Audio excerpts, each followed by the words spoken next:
नमस्कार जय जगन्नाथ मु सौम्य आज गोटे छोट कवितार शीर्षक आत्मविश्वास। निजर उपरे विश्वास रहिले भय होइथाए दूर। निजर उपरे विश्वास रहिले भय होइथाए दूर। अशुभ शक्ति करे नाही क्षति मन जेबे थाए स्थिर।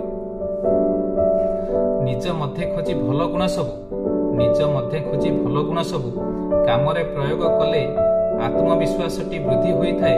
ज्ञानर द्वारटी खोले। जेपरी पोशाक देहे पिंधा जाए जेपरी पोशाक देहे पिंधा जाए सेपरी भावना आसे। पोशाक पिंधारे शालीनता थिले मनरे विश्वास पसे। जेते छोट काम होइथाउ पछे जेते छोट काम होइथाउ पछे सफलता जेबे मिले सेही सफलता विश्वास बढ़ाए नुआ कार्य कला बेले। जेउ काम करी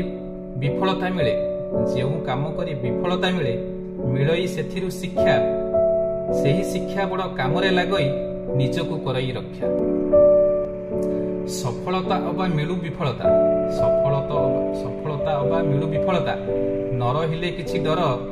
आत्मविश्वासटी बढ़िबो निश्चय लक्ष्य जदि थिबो स्थिर।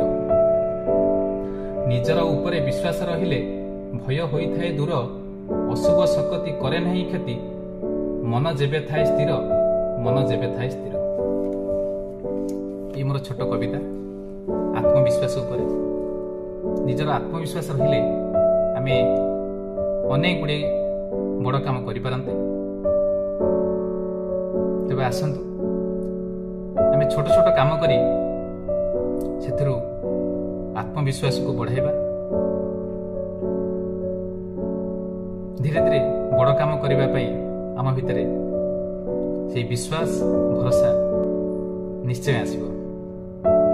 ई मोर छोट कविता माध्यम रे छोट मेसेज